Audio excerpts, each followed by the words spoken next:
And they have, the main town healer is called a Hogam. And everybody goes to him if they have a problem. And he has the DSL connection to the earth and to spirit. You know, he'll be like, okay, come back tomorrow, I have to make a phone call.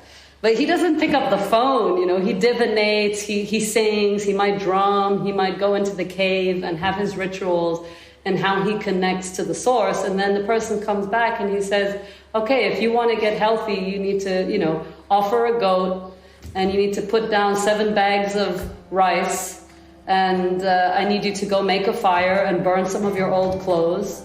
I don't know, you know, it's a recipe. Basically, a recipe comes out.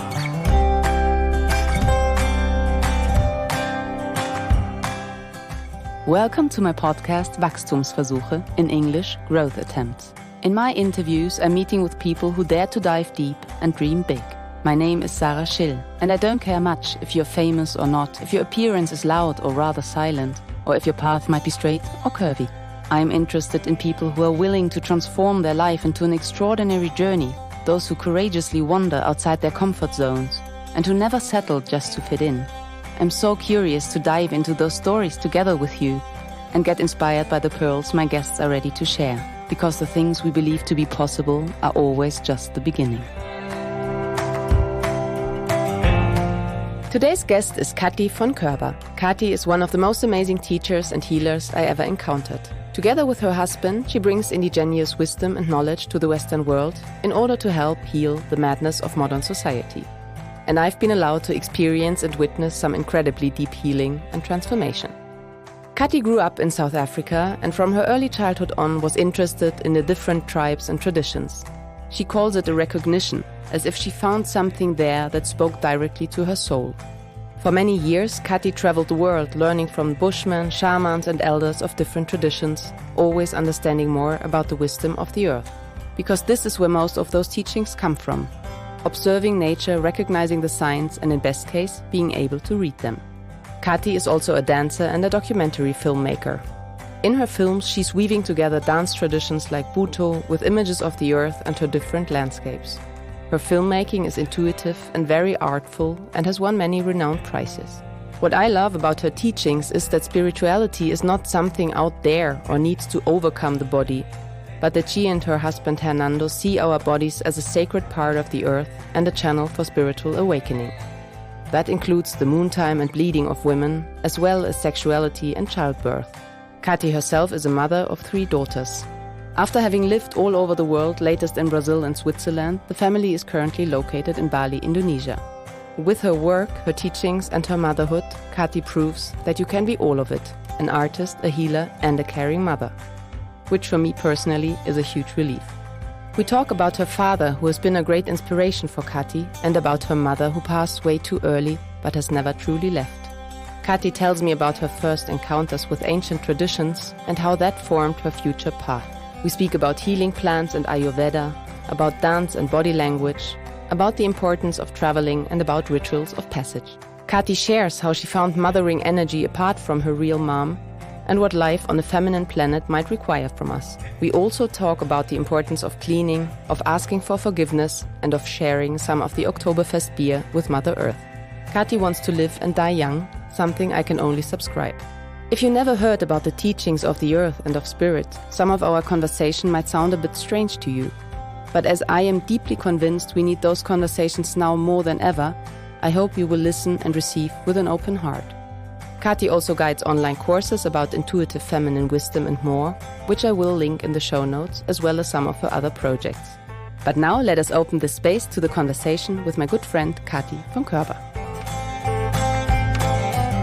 So Kathi, you teach a lot about ancient rituals, ancestral knowledge and indigenous wisdom.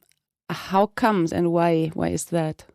I remember the first time I traveled to Mexico with my father, which now is most probably over 20 years ago. And we went to visit the different pyramid sites.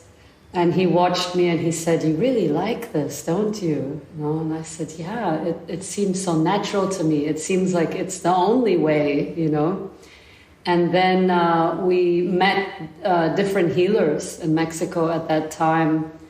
And he saw my fascination, and it was more than fascination, it was recognition. Mm-hmm. And it was really beautiful to have my father on my side, because he saw that that's who I am. And he was also interested in that? He was. When I used to ask him over the last 20 years, because we lived in South Africa for 10 years. I was born there. So he spent a majority of his working career down there, and himself also visited many African countries and made alliances and friends with people down there, and would tell me of stories where he would go visit different African kings, and that they would receive him with these drumming tribes and into the chief's hut and sit by the fire. It was always in the household, the generic interest and the genuine interest for being in touch with all cultures and for seeing eye to eye. And, as a little child, I met President de Klerk in our living room, who was at that time the president of South Africa. What I'm trying to say is my life was always in touch with people who were governing. And my father was always interested in appeasing energies. That was like his subconscious. He didn't go to school for that. He was a lawyer, he was a judge, he was an engineer. But he was always talking to people, and he was always helping to negotiate peace. So I know for a fact from my father's side, there was always that interest to walk, in between the lines and connect things. And in order to connect, you need to go out of the box. You need to go out of your way. And my mother was an art historian who was writing a book about the Bushmen in South Africa from Namibia, amongst many other things. So the interest developed already as a young child. Being young, I would go on the weekends to watch the Zulus dance. That was my weekend activity.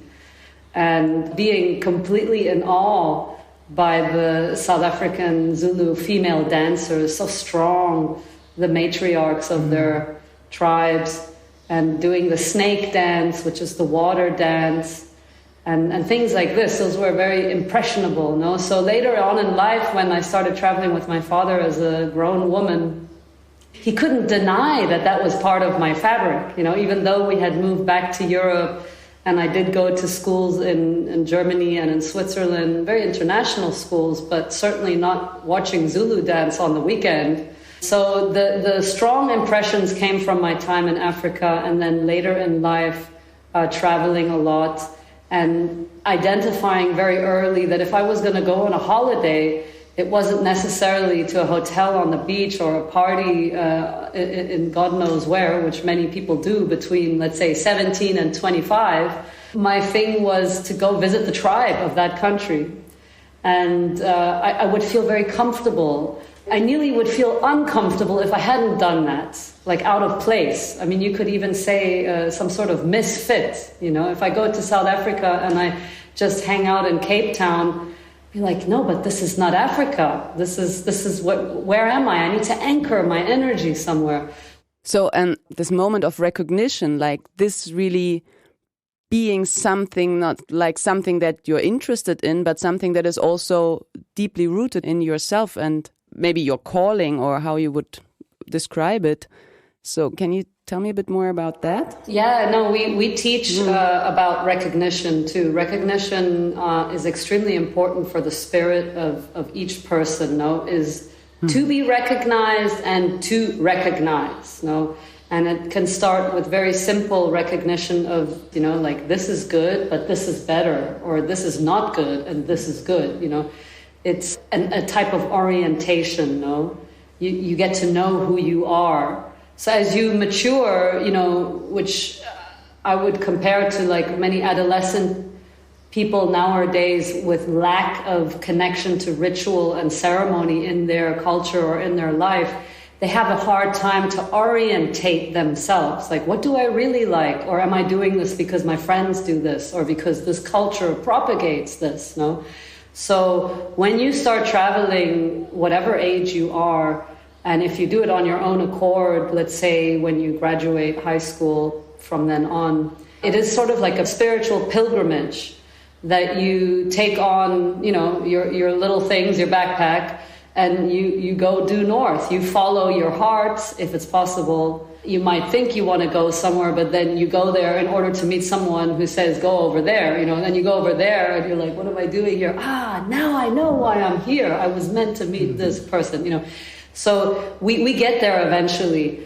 But that I call recognition. When you get to places and moments in your life where, you could say there is a synchronistic sensation of, I've been here before, or this is very familiar, or I know this, or yes, you speak my language, So my life's path has been like that over and over again, where either out of curiosity, which was perhaps motivated by my artistic and creative hunger, I put myself in many places where, it's a little bit out of the ordinary, that you end up in a country where you don't speak the language and you decide to live there for 2 years and meet a lot of people where initially the contact, which I'm speaking about China in 1994, shortly after the Cultural Revolution, when you're exposed to an environment where you really have to let go of what you think you are and who you are and sort of meld in, and without the language really supporting you, because I didn't speak Chinese at that time, you're communicating in a more soulful way, hands and feet and smiles and tears, where you come closer to the essence of people. And that's something I've always, and I still like, I live in Bali, which is not where I was born, and it's new to me, many things, even though so many things seem so familiar, and when I meet the elders or the people my age, the mothers and fathers, the family of people of Bali, like you can look in each other's eyes and you go, I feel you, I know you, I sense you, I'm the same, but I look different. So this recognition is sort of looking beyond the veils, just because people have other skin color, people have other languages, is not a barrier to connect. So I would say that recognition brings us to a point of connection. And that's something that I love doing, and I also love supporting other people doing. So your work is like? Doing consultations and facilitating and assisting women and men in choices in their life. When people come to us between 20 and 30, is assisting them in mapping that path of getting to know themselves and getting to know this world and all its beauty. Yeah, because it's not so natural to many people, Like you describe it, it seems that somehow, like supported also by your father, but somehow you came on this path and could recognize quite easily what was meant for you, or could feel it intuitively. And I have the feeling that not many people nowadays have that, or there are so many layers above it. And so this is where you help them or assist them? Well, I can speak for myself for the beginning, which is everybody will have their challenge to get where they need to go. And I had those too. I might have had a really supportive father and stepmother, but, I lost my mother when I was 10 or 11. It might sound like that when I speak about it now, that it was conducive.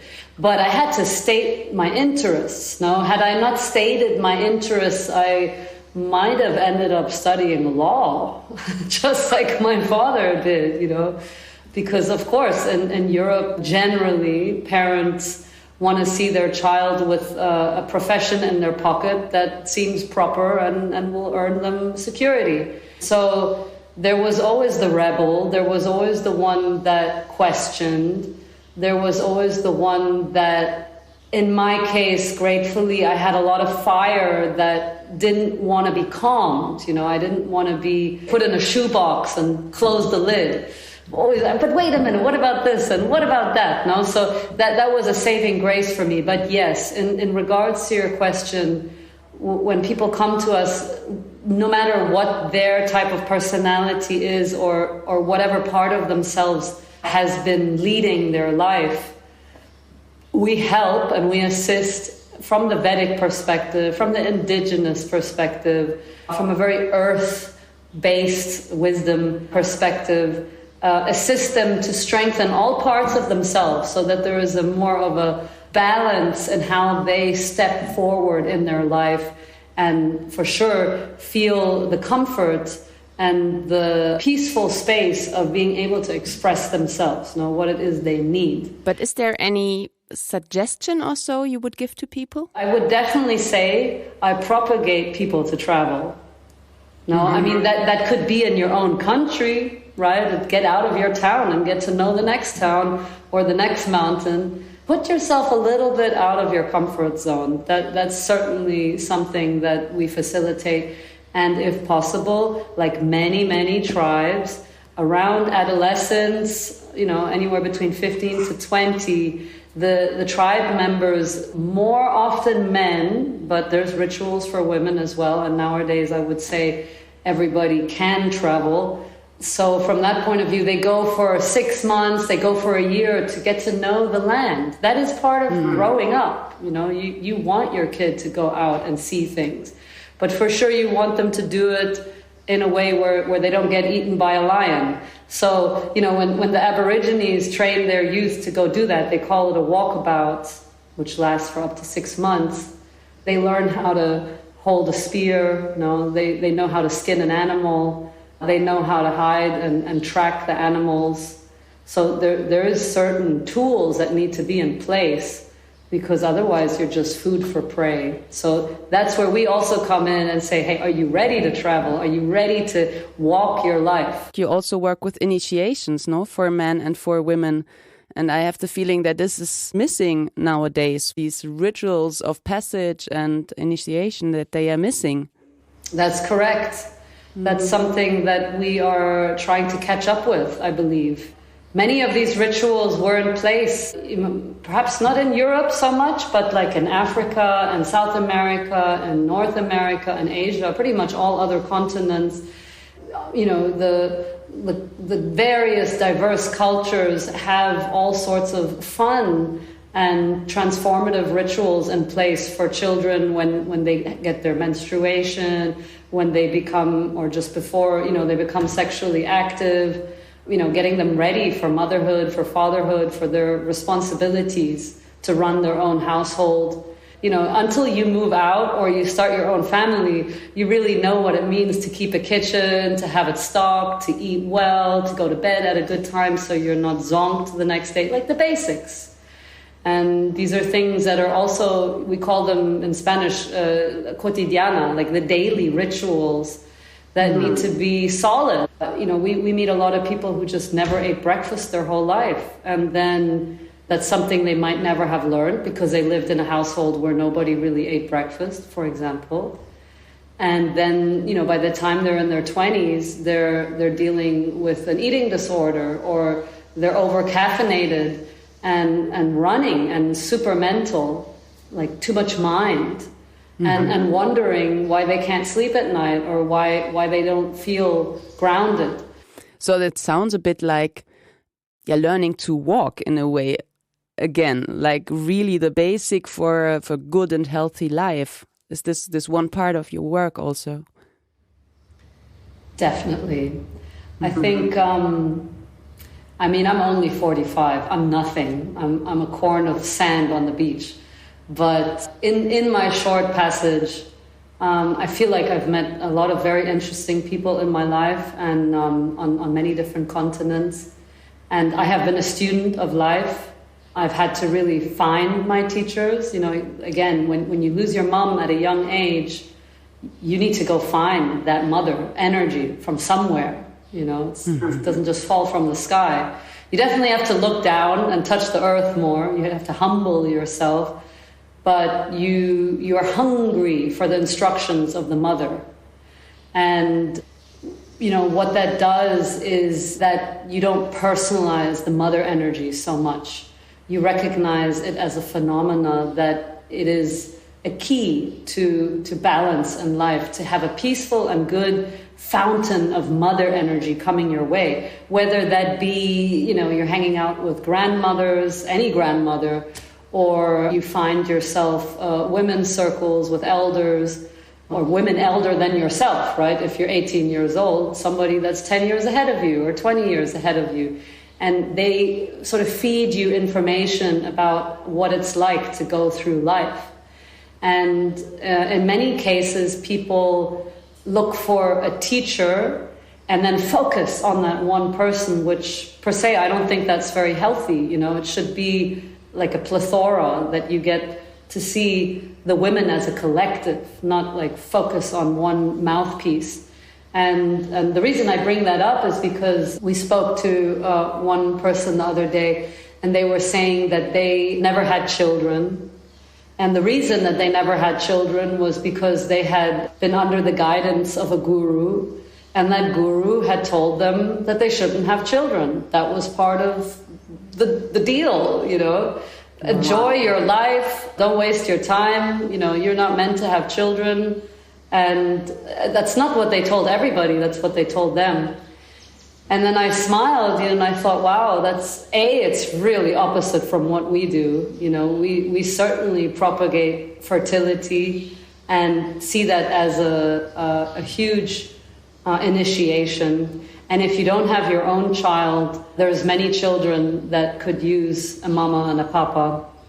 And if it's not one child, there's so many amazing projects where you can channel that mother or father energy, whether that be running an orphanage or a small school or, some sort of program where that energy gets to flow through us, which is very conducive to maturing and to activating that sense, because we all have a mama and we all have a papa inside of us. And we can't really run away from that energy, because even as we get older, if we don't want to feel that we're mama or papa, people are going to look at us like we're a mama or a papa, When you see an old man, the first thing you think is, oh, what a cute old man. He could be my grandpa, If that guy turns around and says, no, but I want to be your lover, I'm not your grandfather, you say, but you're too old for me, man. You have the wisdom of a grandfather. You've been around for 70 years, Can you act like a grandfather? Can you channel that energy? So it's a phenomenon. Know that I'm still, the reason I mentioned that story about the guru is that there's so many paths that people have sort of initiated, and people pursue one path, maybe very young, at a young age, or especially at that time in your life where you get to decide, am I going to have kids or am I not going to have kids? And someone telling you not to have kids, that's a really strong influence for the rest of your life. That sort of marks a big decision. Yeah, and I have the feeling that it also has to do maybe with, spirituality often comes from a bit of a more masculine background, like seen in the Western world. Like, you have to overcome the body, you have to open your mind and go skywards. And the teachings I learned from you have a lot to do with the earth and with, really landing here in this lifetime and in this body also, and learning the teachings also from our bodies, our womb spaces as women. And I really love that you take all this in. Absolutely. The indigenous people see any wisdom as wisdom of the earth. It's like a plant, and you suck it up from the earth and you extend your branches. And they recognize the earth as being feminine. Mm-hmm. So with that said, that says it all. We live on a feminine planet, and as the Kogis refer to it, as the rule or the law of the Mother Earth. And we're not talking about the justice system that humans have implemented, which, has its values and is very important, and originally might have derived from that, but meanwhile it's kind of got its own thing going on, because it's about a society that isn't really connected to the earth anymore. But yeah, in terms of the law of the Mother Earth and the recognition that the instructions don't only come from above, meaning like what you refer to as the Heavenly Father or in indigenous they call the creator, that what created us, that we can't see. I like to say that what made it possible for us to be here today. It's a greater energy. Is that energy masculine or feminine? One thing's for sure, it incorporates the Mother Earth. And, you know, in our daily life, we can't discredit the fact that we live on a feminine planet. It is very beautiful when we can come together and agree on things. You know? That's where my spirit rings true, because I believe there is a universal vocabulary to everything. And you know, there's so many examples of it. Even if we go back to the pyramids, you know, there's pyramids all over the planet. And these people most probably were not hanging out at night like, okay, I'm going to go build one over there. I'm going to go build one over there. This is a universal current and phenomena of where people felt the connection to the earth and to the universe and created channels. You know? So, you know, just that one example shows us that we are all connected to the same source, you know? Same Mother Earth. There's not two, you know, I know people wish there were, so we could go move, but we're here now. Yeah, and for staying here for a little longer, it's really important, all these teachings, no? And also that the feminine comes back now and takes a lead and brings us back to connection with the earth. Yeah, I don't hear a lot of women talking about living on Mars. It's not necessarily a feminine trait to, you know, think like that. But we say, you know, the masculine is very perpendicular and likes to think like that, far out, you know. It's hard for a man to ground himself. No, we say that the feminine has the menstrual cycle, which is a natural tool in a body that connects the woman to the earth. It reminds her she is the blood of the earth. She is the water of the earth. She is the one that cleans the earth. She's the one that cleans the men. She's the one that grounds the masculine. No. If I look at modern women, I see so many women like burned out, really frustrated, unhappy, and not really grounded in their body. And what do you think? When did we lose this connection to our intuitive wisdom to walk on this earth and how to handle life? I think there's two main reasons how that sort of came about. One, you can historically review the history of women and the lack of access for women to express themselves freely, as well as how education was preferred for the male. So that like an imbalance was created, you know, at least in Europe over the last 500 years, which, you know, then bled over to the Americas. And through colonialism affected the whole planet, you know, in terms of educational systems and standards, that women were marginalized and, you know, couldn't become doctors. And if they did, they were punished 500 years ago, you know, if they stood out as a healer. Things like this were hurdles in the path of the woman to maintain her position as a wisdom keeper. So what would women need to get back in contact with this intuition? When you are recognized and your channel is allowed to flow freely, then your intuition is also, you don't doubt it, no? And when we think of energy being passed down, you know, in the medical world, they say, oh yeah, that's genetic, you know, his dad had it or her father had cancer and therefore the chances are you might get cancer, so keep doing your checkups, you know. Like, they recognize that something gets passed down, but the medical world doesn't talk about energy being passed down. No, just pure energy, pure memory of trauma, pure memory of being hunted or prosecuted for being somebody. And it's a phenomenon that many people identify with. They know that it's there, but again, you go to the doctor, they're going to say, listen, your problem is purely physical. There's no energetic component to this. But then you go to the healer, they're going to say, man, this happened and that happened so many hundreds of years ago in your family. And this is the second point. It accumulates. I believe there has been a mass accumulation of energy and unresolved phenomena, let's leave it at that, that has charged us, kind of make us heavy, and maybe even make us a little bit blind, and deaf, to recognizing what's actually going on. So I believe that out of this, we come to a moment on planet Earth and society where we are in a critical condition.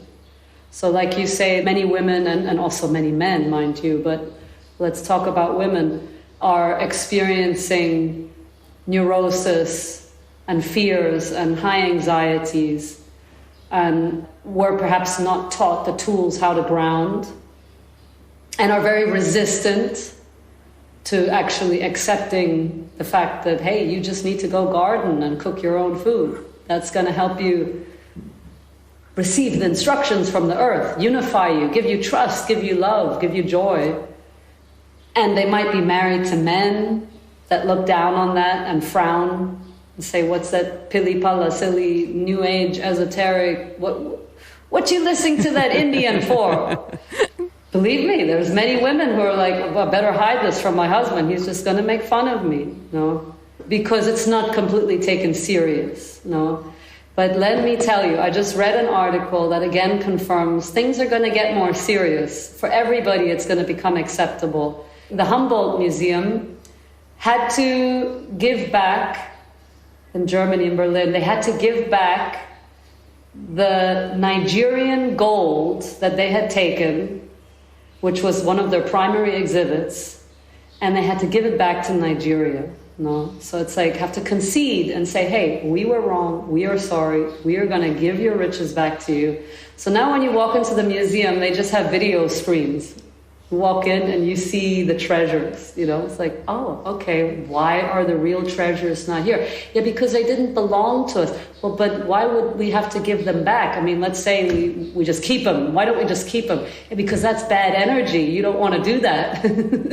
That's going to cause negative feedback, energetically speaking. Between politics, they have come to understand that it's a peace reparation, Things need to be done right now. And that will affect society. When you make peace where things were not peaceful, it brings good energy to man and woman. It brings good energy to the earth. And that's that invisible energy we're talking about. Like, if you don't really have an eye for that or anticipate that energy really exists and moves and it's good and it's bad, then you will always ask yourself, oh, why don't I feel good? I took this pill. It should actually help me. I've been taking pills for 20 years, and man, I still can't fathom, something's not right. Well, wake up to the program. We're living in a really dense world where a lot of things are undone, and they haven't been fixed by governments. So there's a lot of secret missions beyond media where people are trying to appease and make peace. And, the Pope just went to Canada this year and asked for forgiveness. He said sorry to the president, basically for all those concentration boarding school camps where the indigenous people got molested and buried quietly. And now that very unsettling news is coming forward, and people now have to deal with what happened then. Not the people then. Those people are all gone already. Or, they passed. So it's their great-great-grandchildren that have to go, oh man, what a mess, My ex-ancestors perpetrated this business, and I'm living the high life while their, cousins who didn't go to the camp, indigenous people, are living on the reservations and counting pennies. So this is a major disequilibrium that has brought us to a point of critical condition as a human race. It's an example, but there's so many of them. And women are like sponges. Women are like a clean canvas. Everything we do becomes paint on our canvas and we get embellished. But it is our job to keep the canvas as clean as possible. That's why we bleed once a month. We release all the paint, all the stories, all the na na na, ni ni ni, all the charged energy that you walk through, that you feel. And we can't clean enough. Is it something that needs to happen consciously? Or, I mean, we bleed, but are we cleaning through the blood anyways, or can we do more? Yeah, we can do more. We can clean it outside of our body. What it's come down to is that many people don't realize that they're cleaning with their menstruation. And many people suppress the menstruation. You know, the first thing they do is get the pill when they're 15 and take it till they're 35. So maybe they don't even have a menstruation, or very little. They're not even aware of that faculty because they've pushed it so far. But if you're around toxic energy, you need to have some tricks of how to not let that energy affect you. You can't be personally cleaning it the whole time. It's going to drain you. So, you know, ultimately the word is depletion. You will feel depleted. You will feel like there's nowhere to plug in and get new energy. So constant fatigue, constant exhaustion, constant adrenaline exhaustion, no? Autoimmune disorders. All these are signs of the times that we all really don't know how to keep our energy not only clean, but constant. Yeah, and so people will say, oh, well, you're getting older, that's normal.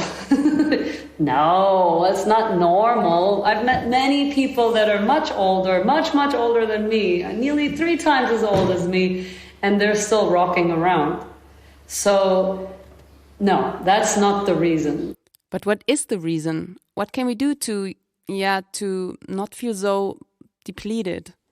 We as a generation of 2022 need to pick up other ways of cleaning. Now, other ways of cleaning can start literally anywhere. Like, I'm not going to use plastic bags anymore because I'm just creating pollution. Or I'm going to find out, how do people in the ancient times clean energy without putting themselves at risk? So those are ways of reading nature and learning to read the signs and recognizing what's really going on and thinking with foresight, no, which is basically intuition, that you can sort of see what's coming. So when you kind of know what's coming, what do? If you know you're going to have a car crash tomorrow, what are you going to do? I would prepare and try to prevent it. Preventative, right? So that's the first thing, because when you're treating the crisis, then you're in an acute situation and you're just responding to a crisis, which we're sort of there already, so we'll get to that in a moment. But we're talking about foresightedness and thinking ahead, like any mother does, by the way, for their children. Every morning I wake up, I'm like, what's my daughter doing today? What might she do today? What is she going to do that she doesn't know she's going to do today? And try to prepare for that, whether it's talking to her or packing her bag. But the point is, preventative is the first step to good health. That's an Ayurvedic principle. Prevention leads to good maintenance. Can you describe that a little more concrete? So if you know that you're going to be inundated by intense energy, you're going to take care of yourself beforehand. Now, in a very basic, simplistic way, I would go to bed earlier, so I'm more alert in the morning. I wouldn't go to bed at 1 in the morning because I have to wake up at 6. Okay, that's a simple preventative measure. No, if I know that I'm going to be eating food that's maybe not healthy, or I'm going to be traveling and, there might be parasites in the water, or, I'm traveling in places where I don't know about hygiene, I'm going to maybe take some herbs to strengthen my digestive system, and probiotics, I'm going to up them, and maybe take some bitters, to give my liver some extra strength, just like you want to prevent from getting the flu, right? So these are like very daily examples of how to get ready for whatever's coming. But when we're talking about energy that we can't see, and we're talking about accumulated energy, we need to learn how to clean that, what we can't see. And there's many ways, but in the indigenous path, or we call it First Nations, so the people that live very close to the earth, or who live in the jungles, who live with the plants, who who know how to talk to the rain, who know how to talk to the river, who can hear or read the intelligence of the plants. And I'm talking about any plant. Could be arnica, could be calendula, could be chamomile, could be nettles. All these plants are not only used for eating. No, these plants are used in all continents for divination, for baths, cleaning energy around your body, sprays, meaning cleaning houses, rooms, spaces, herbs to smoke, so you dry them, or you use resin from trees, copal, frankincense, myrrh, which many of you are familiar with that, like it's out there, but you use that to clean spaces and charged energies, no? And then in the Americas and also here in Bali, for example, one does payments. Payments is a synonym for making offerings. What kind of offerings, if that is a principle someone might not be familiar with? If we take the example of, I need water in my house. Okay, I call the water company and say, can you put a line to my house, right? Or I get a guy and he comes and drills a well on my land and I have water. And I give money to the well guy with his beautiful machine and the pump I bought. Or I give money to the water company and they send me a bill every month. But are any of us giving something to the earth? Hey, thank you for the water. No, I don't think so. Most probably not. Unless you chose the right company and the CEO talks to the CFO and he says, you need to make a payment to the earth. When you cut those checks, make sure you give a check to Mother Earth. And then the CFO is going to go, well, how do I make a check to the earth? That's a good question. I think if we write a check or we just stuff dollar bills in a hole, it's not really going to arrive. So we need to learn the language of the earth. How do you feed the earth? Just like every mother learns how to feed their baby. You have to learn from the ABCs. And I've seen that often, even with my first child. It's like, oh my God, how do I switch from breastfeeding to actually solids? Or, porridges, and is she going to like this porridge? And which porridge is going to make a colic? And oh my God, she threw up. Okay, I'll go back to the breast.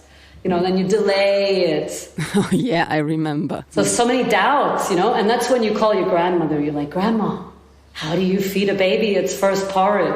Oh, sweetie, just cook apple, and then, oh, it worked. Thank you so much. That's like calling Mother Earth. Like, hey, Mother Earth. So in the tribes, there's people that are designated to talk to Mother Earth for the whole tribe. And everybody goes to the tribe, like with the Dogon people who I lived with for a moment in Mali in Africa. They're quite famous because they have these really cool looking villages, and they say that they come from the star Sirius, which is known as the dog star. So they have a very astral outlook on life, very magical, very mystical. And they have, the main town healer is called a Hogam. And everybody goes to him if they have a problem. And he has the DSL connection to the earth and to spirit. He'll be like, okay, come back tomorrow. I have to make a phone call. But he doesn't pick up the phone. He divinates, he sings, he might drum, he might go into the cave and have his rituals and how he connects to the source. And then the person comes back and he says, okay, if you want to get healthy, you need to, offer a goat, and you need to put down 7 bags of rice, and I need you to go make a fire and burn some of your old clothes. I don't know, it's a recipe. Basically, a recipe comes out. And there's a recipe literally for everything. And with that said, there are people who are trained and designated to do that. And this knowledge has been coming forward. Why? Because we are in a critical condition. The tribes recognize that if they keep that knowledge to themselves, they might save themselves, but the planet's going to burn. So what's the point in just saving yourself? They need to help us save ourselves and the planet. So making peace with the enemy is a huge, huge aspect of bringing peace and health to the planet. Hence these peace reparations of undoing, wars and bad things that happen, bringing peace to the people will help them communicate amongst each other, share the wisdom, and communicate together to the earth, ultimately. If I now think people here living in Munich, like the city life, you know, if I tell them like you should make payments to Mother Earth or give rice or whatever, how do we translate this so that they don't just say like, yeah, that's totally naive and go away? So because that doesn't make any sense. Well, here's the interesting thing. So you hit the nail on the head. It's all about translation. No, that's when we come back to my father, who was an intermediary figure. He was a mediator. So, you know, when the tribes come to the north, the one person says, oh, it's so great to hang out with them. We face painted and, you know, we did all these cool things and we danced and we sang and yeah. And the other person says, oh, that was really weird. They made weird sounds. I had to get dirty. It was uncomfortable, right? It's a matter of perspective. So you bring somebody in who can translate it. You know? But like whom? Look, whatever the indigenous people do, where they come from, they're not really interested in you copying them. They don't really want to see you replicate them where you're from. What they would like to see is that you can grasp the base, the source information, and translate it into your culture. So it means, just like everywhere in the world, they have a harvest festival, right? Yeah. You go to the Americas, they have the harvest, or let's say Mesoamericas, like Central America, they have the harvest of the corn, and they have so many rituals around the corn. So you go to Northern Europe, they have the potato festival, they have the wheat festival, you know, or the harvest. And in old times, in Celtic and Nord times, they used to have lots of ancient rituals around that, which have also gotten lost due to religion pretty much squelching that. But if you were to go to Munich, I mean, a crass example would be you go to the Oktoberfest, which is going on right now, and they're drinking. Unfortunately, they're drinking all the wheats. No, they're drinking the wheat harvest. Well, you would dig a big hole and you would pour all the beer into the hole and you would give it back to the earth. Right? You wouldn't say, hey, you need to go get rice, doesn't even grow here. You need to go get corn. It's not the time of year for that. You know, you would take what is there and you would animate the people to use and recognize that in a way they're kind of doing it already. No, let's take carnival. In Europe, carnival is a big thing. No, the winter comes, it's dark, and then everybody's getting ready for carnival. Hey, what costume are you going to wear? And, you know, what jester are you? And what joke is going to be your highlight? And in Switzerland, they make these big, ugly monsters out of paper mache, and that's supposed to scare the darkness away. Well, I would go further, and I would say it's to scare the negative energy away. They recognize that things get dark. You can ask any Northern European, how do you feel at the end of January? And the most of them will say very heavy, kind of depressed. I need to get out of here. So they use the alcohol and they use the puppetry and the dance and the masquerade to not only lift up their spirit, but to scare the negative energy away, right? That is a form of cleaning. If you can do it in a more sacred, conscious way, you're already onto something, no? What I'm trying to say is that everybody has a little bit of ritual in their life, but they can make it more. It's not about discrediting, he went to the Oktoberfest, you know, forget it. He doesn't understand. No. On top of that, every country has a story, you know, or every nation, and Germany specifically, has one hell of a story that, you know, for generations to come, we're still cleaning it. We're still cleaning it. And, you know, there have been a lot of good things done already, but still there's a lot of depression. Yeah. And that is a signature of heavy energy that still needs to be dealt with. You know? So when we can remind people of their story, not only does it give them a reason to look beyond, to do something different. No? And I know many German people who are very curious about other cultures. That's a very positive trademark of a German, I should say, They love to travel. They love to learn other languages. They love to eat other food. They know it's good for them because they can bring that good energy, what they're hungry for, and invert it into their culture and spread good vibes. So with that said, I believe even if it feels like mission impossible to explain, to people who haven't traveled or who are not so aware of that energy that we cannot see is accumulating around us and causing a lot of, I want to say, like trickster energy, that we need to clean that. There is a way of conveying that, again, by looking at the historical factors and then looking at how it's manifesting. How do you mean manifesting back then or right now? We say, if we look at the clues in the present in terms of illness, symptoms, dysfunctionality, with those examples, we can trace it back in our history, in our story, where it started, what the origin of it is. And that is how it helps us to identify what actually needs to be cleaned. So it's not always about detoxing in the present. You understand? Yeah. Which a lot of emphasis is being put on that, right? People are detoxing and detoxing and detoxing, and then but wait a minute, you actually need to rejuvenate, no? We said at the beginning of the interview, women are, like the earth, depleted. So if someone is depleted, you don't want to detox them. That's going to lead to more depletion. In order to detox, you need to build it up first, so they are strong enough to detox, if they need to detox. But the actual problem is depletion. So depletion signifies debt, like negative. It's like a bank account. Oh, there's no money in the bank account. Oh my God, I actually owe the bank. All right, so I need to put something in, like imagine a hole, like I said, the hole where you pour all the beer in, until the hole is full of beer.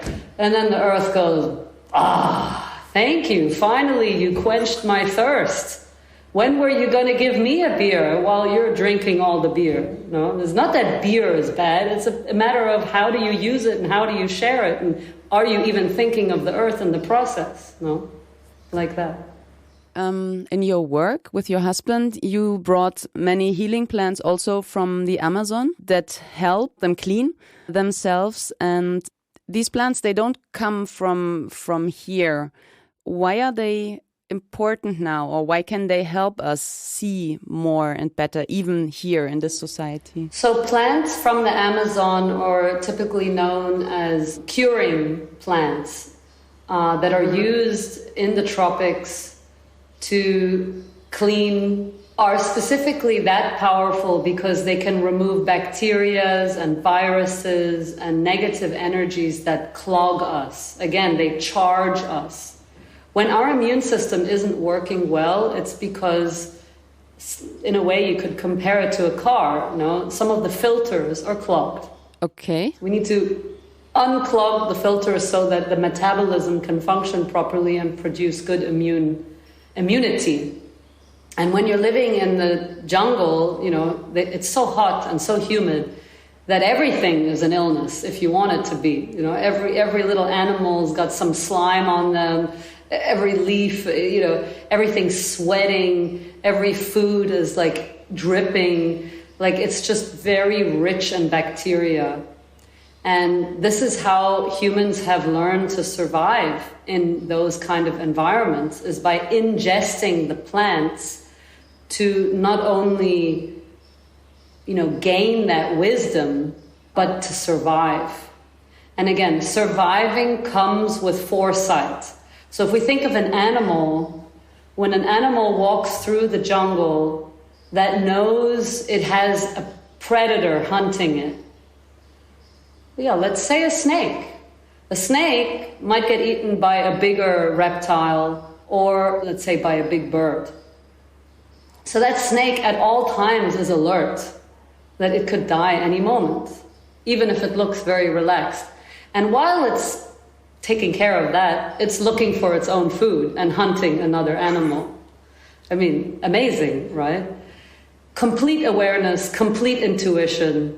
We humans have become so comfortable, you know, when we're in our house, in our apartment, we've got our alarm system on, you know, the fridge, the clock, the electricity, it's a button away, it's a switch away, we don't even have to get out, we're not in danger, we have nothing to worry about, more or less, right? And many of us live in that comfort, and it's amazing, you know, we can be so grateful for that. But it sort of takes away a little bit from our own magical capacity to have foresight, to be very aware, no, to be very thoughtful, no, to be empathic. There's a saying in German, no, was der Bauer nicht weiß, macht ihn nicht heiß. It's like, if you're living in the four walls and you don't really care if your neighbor's dying or not, you know, he can be screaming and so what? None of your business. I can't hear him. I've got soundproof, you know. I can't sleep at night if it's too loud, so I soundproof my bedroom. Or I wear earplugs. Many people sleep with earplugs for that reason. So life does not really work that way, to block yourself off, to isolate yourself, no? And that's why if we start ingesting plants and curative remedies from the tropics, it's because it gives us the ability to open up again, no?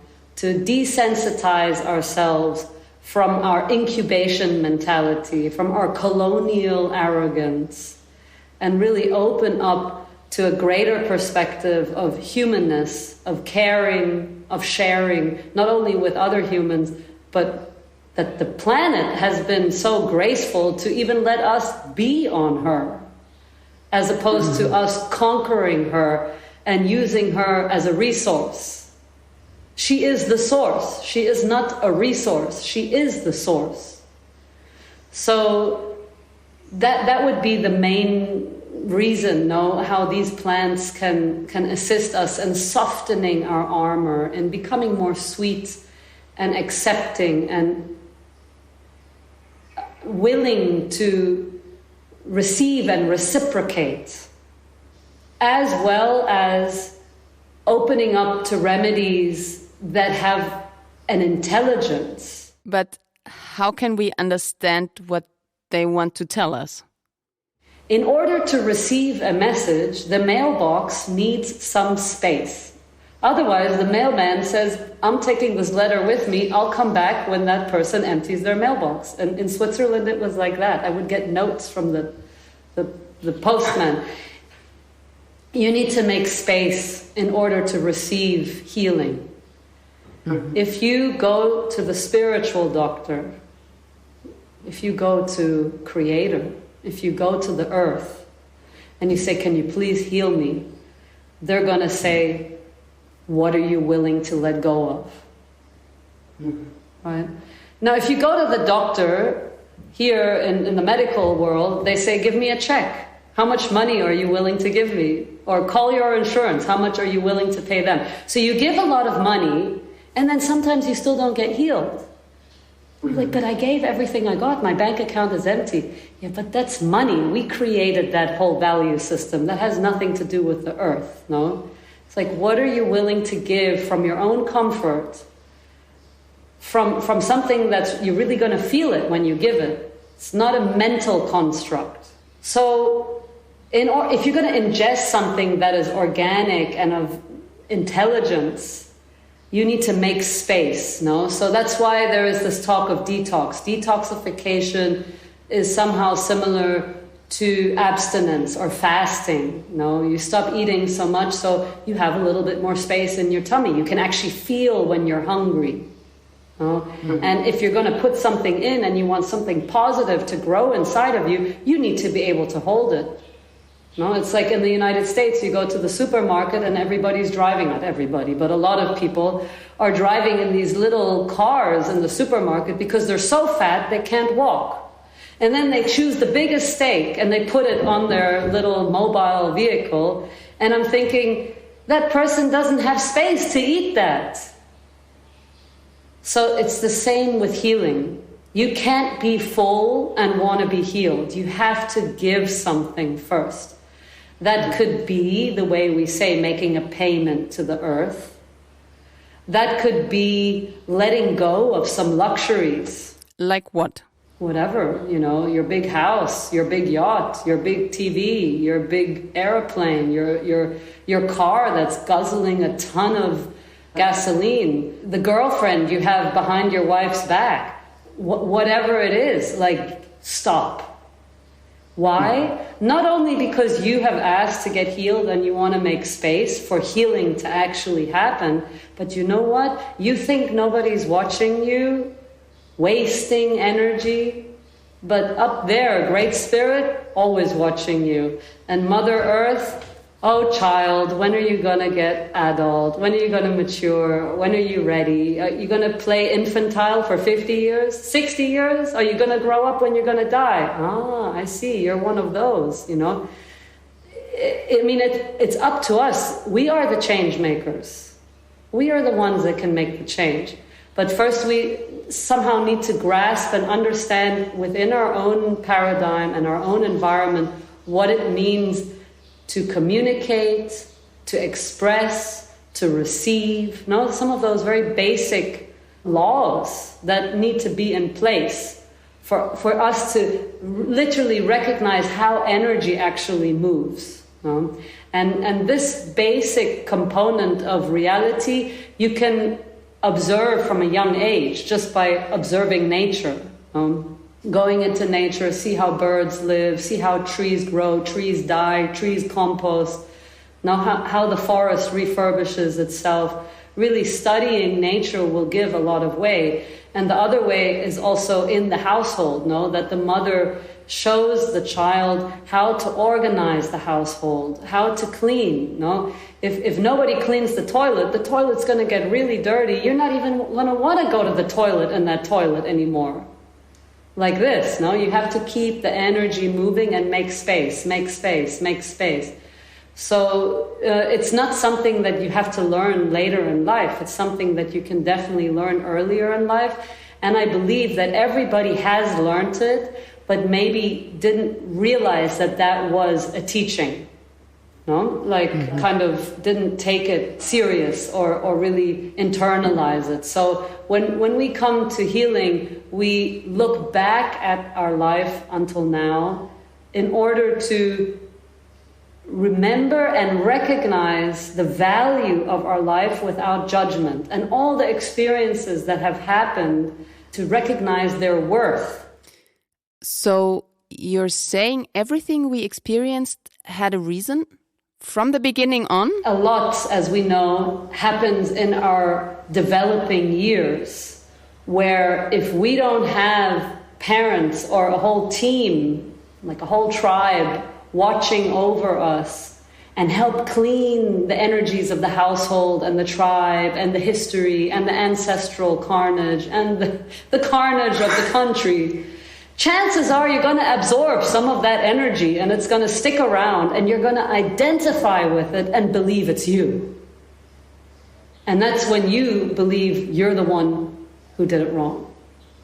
Why is this happening to me? Why me? Why now? What have I done to deserve this? This kind of thing.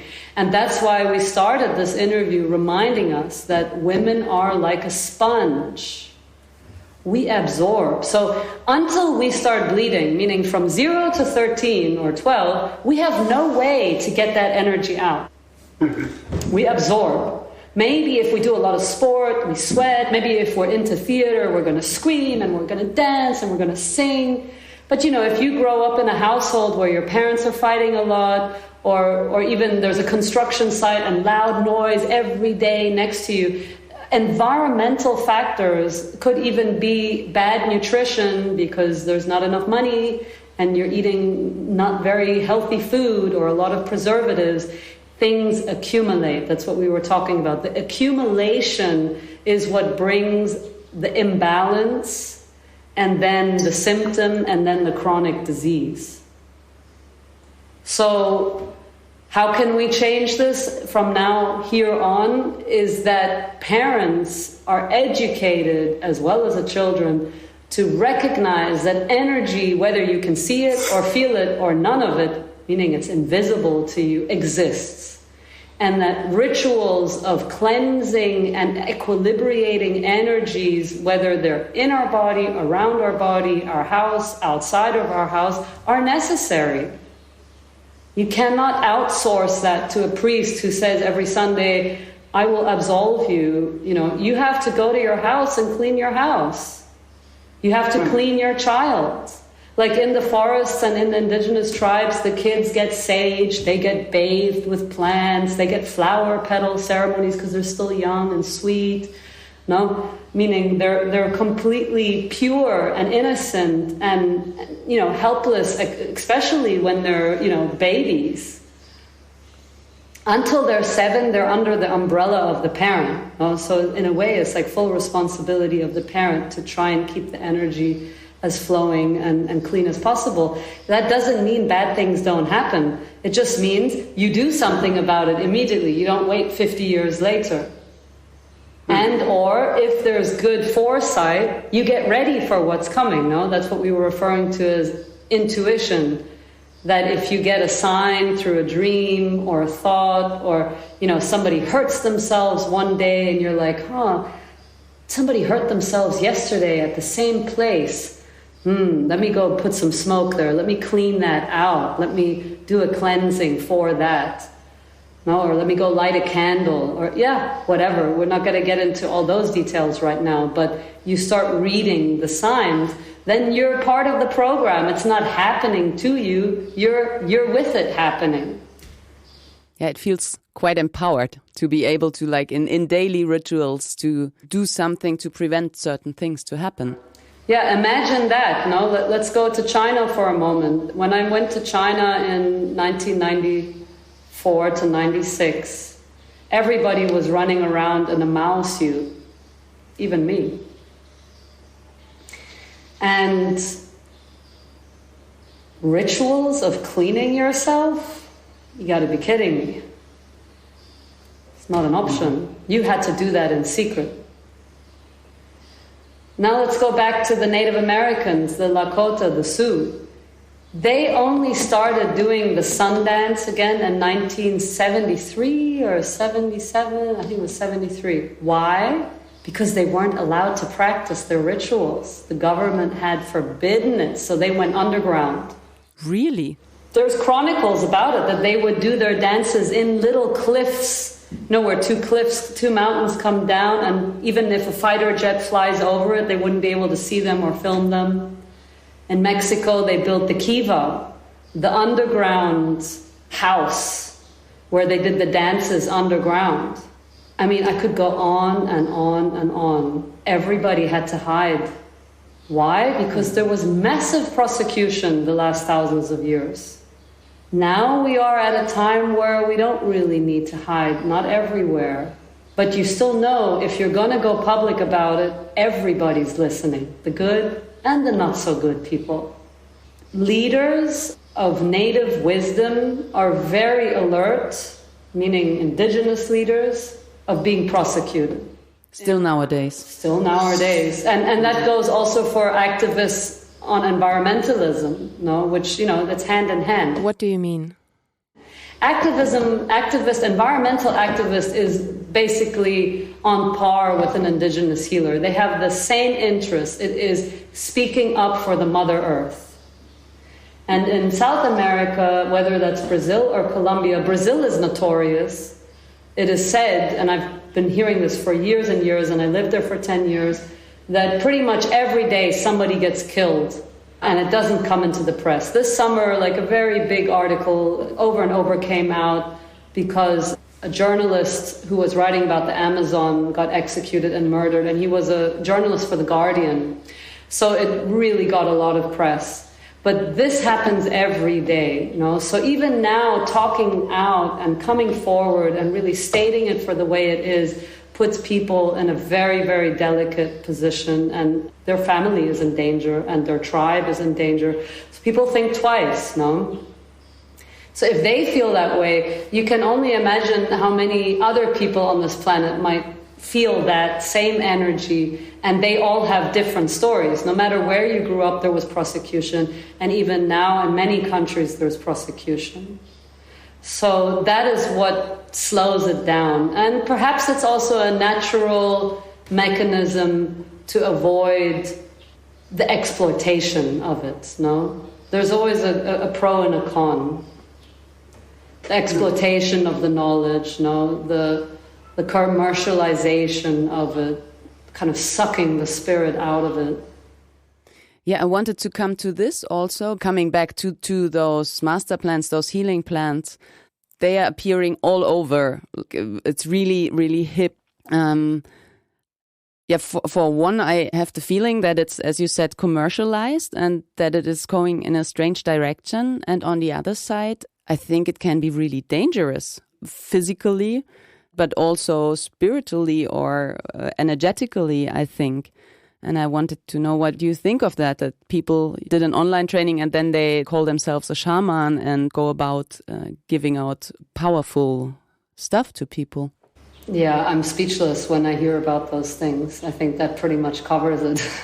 the way I've walked my life, the way my elders have walked, Bernadette Riebenot, one of the 13 grandmothers, may she rest in peace, she passed last year. It's not the way to do it, but that's part of commercialization. There is a big necessity for healing, but I think what is a little bit misunderstood is that it's not about healing human by human by human. It's the healing of the earth through us. It always is for the earth and with the earth. A good intention is a lot, but it's not enough. It needs to come with the right instructions, with the right support and the backing of tribes, no? Of, we say, the guardians. And because it's so alive, what we're talking about, it's pure life form. It's not that predictable, you know. If you go in as a rookie or on good faith, that's not enough when things get complicated. And things will always get complicated at one point. That is the nature of life. No, we cannot avoid problems. No, Problems are there to be solved. Life is like that. I was just talking to a lady today. I said, you know, when things don't go the way you want, you're like, oh, come on, why couldn't it just be that way? It would have been easier, no? But guess what, you know, if everything went the way I wanted to, life would be so boring. It would be so predictable. So let's just give thanks for how it is, you know. And it's absolutely normal, I think, in every profession and in every métier, you know, department of studies and academics and all wisdom that is sort of passed down, that you have the wild ones and the ones who just try to get away with whatever they can and they believe and righteous. And eventually they will be humbled and they will be matured. We just hope that it's not at the cost of other people. Mm-hmm. No, this is the delicate part. If you speak about things like traumas, like family traumas or also collective traumas, there can come up some really powerful stuff and really intense stuff. And so I have the feeling that it can happen easily, that it's to the worse of the people who search for healing.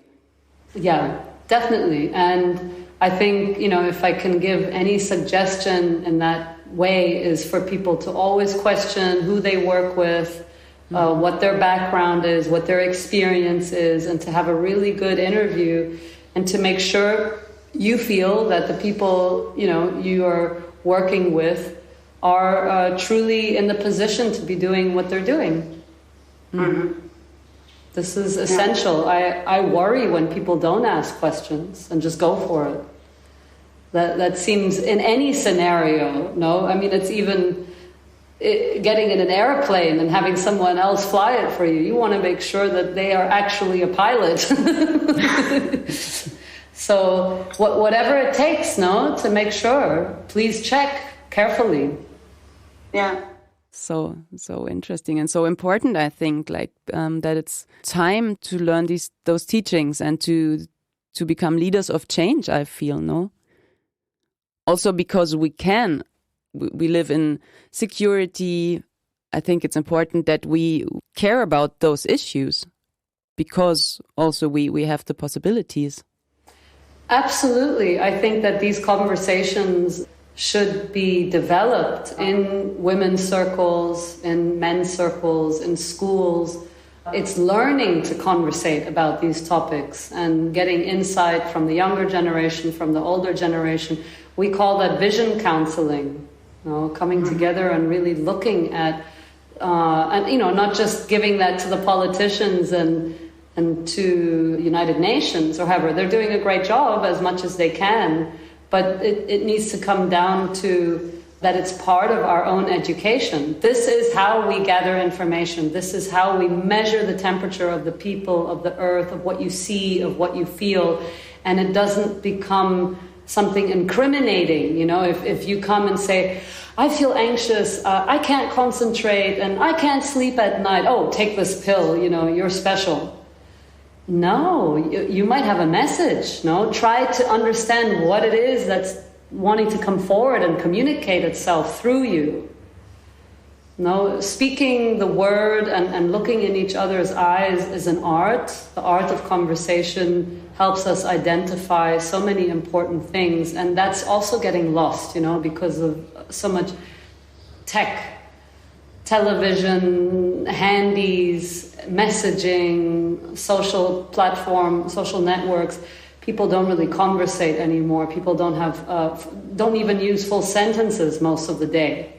Only if they meet a person in person. So that means that can we actually follow through on a thought? In which sense? Not with everybody. You can have a conversation, like where you start somewhere and you really end somewhere and you go, wow, that was a good conversation.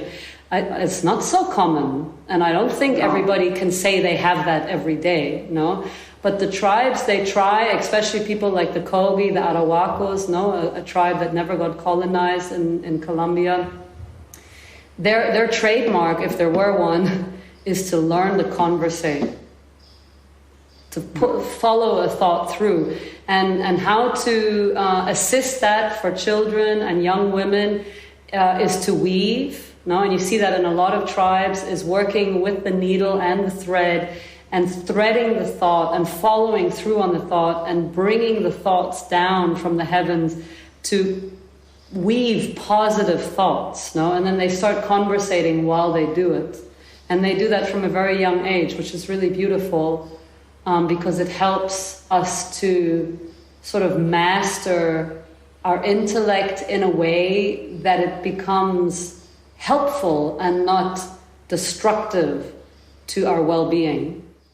It's also manifesting, no? This is beautiful, I think, about this image, to say you get a thought, you weave it, you keep it, you conversate with it, and then you manifest this positive thought into something that you can also show people that you created. Precisely, and then you can use that. You can put things in this bag, or many cultures from the Berber in Morocco, you make a carpet and then the family sits on that thought and eats their meals on that thought. Or similar to a carpenter who makes a table and then you eat on that table. It comes a lot down to working with your hands, man and woman, and bringing the ritual of making what you use and you need in your life. So these simplistic rituals of artisanal and creative crafts are not only very healing, but they give us food for thought. Like you say, they manifest a sacred space for the thought to then keep coming, which is very wholesome. And again, we're in a time where IKEA and all the fast track making of everything, so many people work so much that they don't have time to make their own things. It's like, but how, when? Oh man, now I have to go learn that too. I need more time for that. So it's very challenging to find the time. But we say slowly, make the time, step by step. I don't know even if it's a thought or if it's a question, but just came through our conversation that your mother left so early and you are now mother to 3 daughters. Do you feel as if there's something missing, or do you have the feeling that this, even though you didn't grow up with your mother the whole time, that she passed the knowledge and the abilities to be such a great mom to 3 daughters down to you? Yeah, that's a beautiful thought to sort of remember my mother in this moment. She was a very inspiring woman, and I remember her as a very ladylike, quite angelic, special human being, which I was told she was. And we happened to have the same birthday. Yeah, we were born on the same day. So I do feel very much that she's in me and that she speaks through me and she sees through me. And I also do feel that her early departure was, in a bigger picture, an opening for me to do what I do now. That she gave me a lot of strength to look beyond the veils and to question a lot of things that I might not have done had she not have left. With that said, she didn't leave. She's watching over us. And I do feel her presence very strongly. And I feel that also I was blessed with many mothers. When she left, my father remarried and my stepmother became guardian of our family and my home. And within that, it's a strange thing in life to have another mother. It's like, wow, I got 2 in this life. So that was, a credit. And then even other women know, like I mentioned, Bernadette Riebenaut was a very close ally for me who is with me always when I work, and her lineage of work, which is the pygmy medicine. So I feel very embraced by the feminine through many women, in fact, and like I say, and I like to remind women always, look, if your mother is still alive, make peace with her, because when she's gone, you're going to have to look further. But if she's still here, try to look at what is the reason that she's still here. How can she serve you and be that? I like to think of it as a chess game, like she's the queen and she's on the board and she's holding space for you to make your next move. So make her, be a team with her, and get over, the childhood traumas per se, because now you're her sister, or you're her partner, and eventually you become her caretaker. That comes with maturing and sort of putting the emotions to rest at one point, making peace with them, healing them per se, forgiving if there are undone things. But yeah, the journey of losing one's mother is a catalyst into an early adulthood, and for me was a huge wake-up call to a phenomena that was happening in Europe at that time, and most probably still is, that many women were dying of cancer in their middle ages, between 40 and 50, which at that time, that was 1988, was a result of industrialization and how the modernized woman in certain societies married to a businessman who is very busy and, after his career, and, they say, like, eating out more food, cooking less, eating more preservatives because everybody has a fridge now. And it just really changed lifestyles, and industrialization per se is not very conducive to good health and to the preservation of female wisdom and health for everybody. And they're not really complementary, a healthy lifestyle and industrialization. So we're moving into a new epoch of this tech reality, and Corona catalyzed us into, how much time should you be working? Oh, and how great it is to be at home and cooking with your family every day Many people spent more time with their children than they had in the last 10 years, in the last 2 years. So it gave us an insight in what we really need and what we really want, and how to save people from dying early. They're like overworking and overspending and everything and shortening their lifespan. Those things I saw already when I was 11. That's not what normally an 11-year-old person is thinking. So it was like, oh, okay, I am thrown into the cold water of reality of having to see what the hell has become of this civilization. Where are we heading? This is not gonna go well. This is unsustainable already at a young age. So it was very hard for me to just go with the flow and do what everybody's doing. What I refer to is, obliterating oneself as a teenager and just having fun and ha ha ha and hee hee hee and who cares about tomorrow. I was like, no, this is not looking so good. So I made it a concerted effort in my life to learn to have fun. Sacred fun. What does that mean? Yeah, sacred fun means that if I'm having fun, it better be, good for the earth. It better be good for my relations. That I know that every move I make leaves an imprint, good and bad, and that I be aware of what my imprint is. I'm not God, and I cannot decide that I know it all, meaning this is good and this is not good, but I can certainly try to and check in with the earth. So from a young age, I was drawn to rituals with the Native American people and do those initiations that assist us, you could say, in getting counsel as you mature, to make sure that you're on the right path, that you're not misleading yourself or being misled. Mm-hmm. Yeah, so that's where I went to check always. Hey, am I okay? Where am I? Where is my mother? Where is my father? Where am I? Who am I?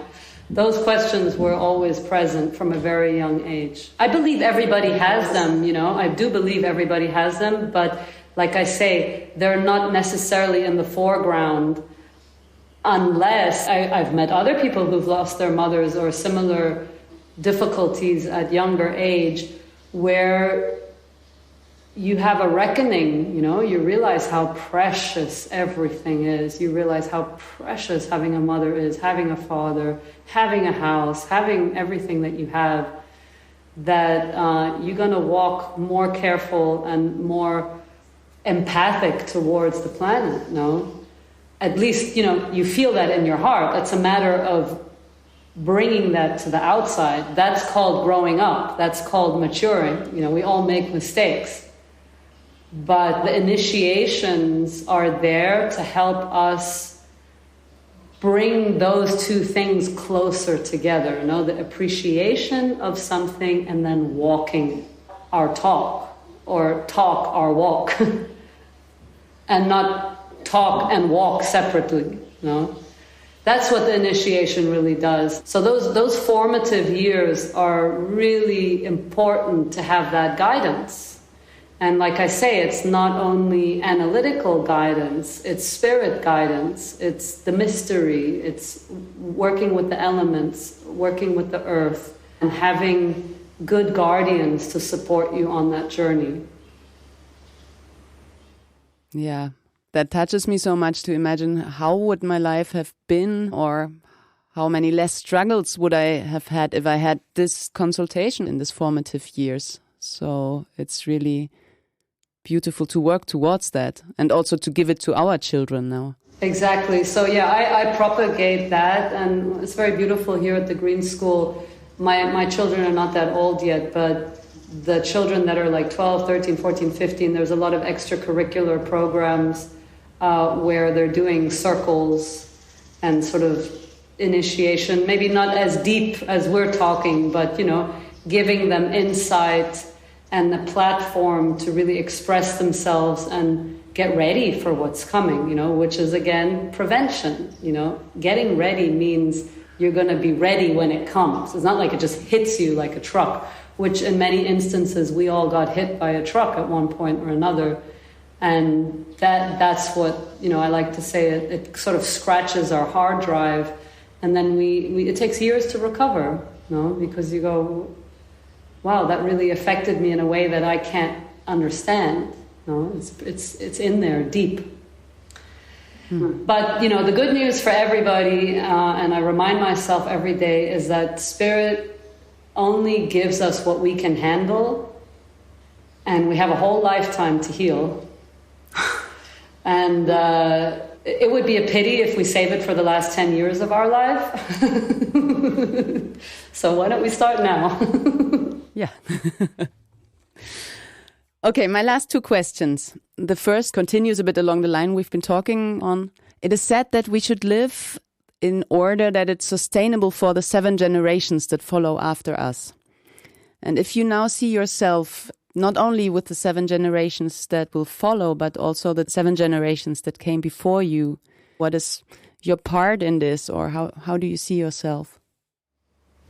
Yeah, I see myself as a bridge.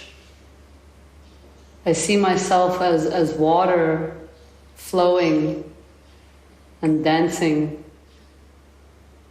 I see myself as, I would say very, very figuratively, like a water pitcher that is giving water. No, I just see the water flowing. That my purpose is to support the water to flow so that it can stay clean and that it can be received in the best way possible. That it's not my water. That the energy that moves through me, I am hosting, but that, you know, and over again, I see that, and I've been told by elders, is that whatever energy I have in myself belongs to the future. So it's not mine to squander.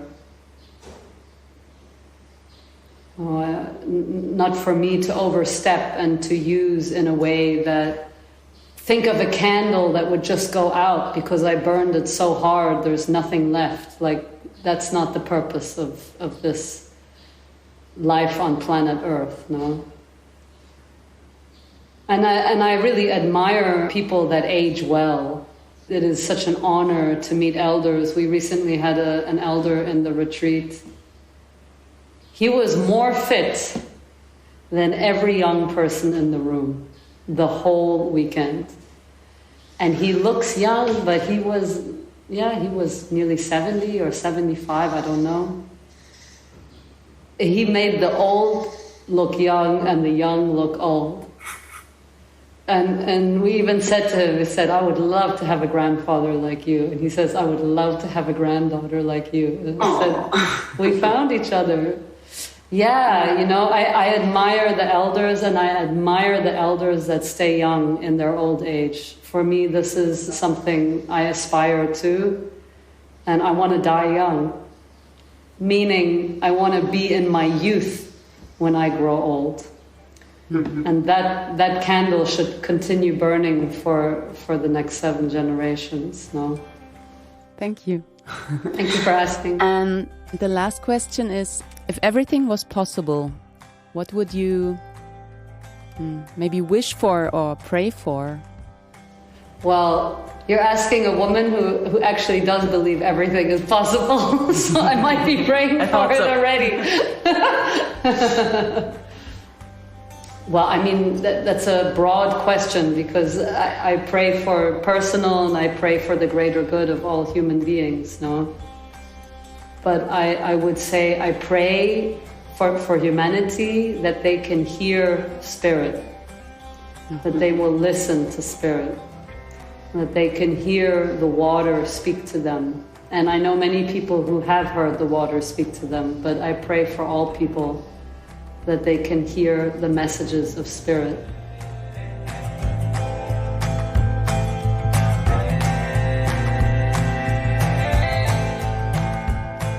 That was Kathi von Koerber on Wachstumsversuche, Growth Attempt. Thank you for listening. I feel so blessed and honored to have a teacher and sister like Kathi in my life, and loved speaking to her. When I first listened to the recording, I had to laugh because I asked way less questions than usual. That shows that when it comes to Kathi and her channeling, I'm rather used to just listen. However, it was a beautiful conversation, and I hope you are inspired to listen more to the teachings of Mother Earth, to your inner knowledge, and of course, to your body. In case you want to work with Kathi, you can always reach out to her or book one of her brilliant courses that I've linked in the show notes. If you like this episode, I'd be happy for your recommendation, your sharing, and of course, your thoughts on the content. We'll meet again for the next round of growth attempts. Take care and have an amazing day, Sarah.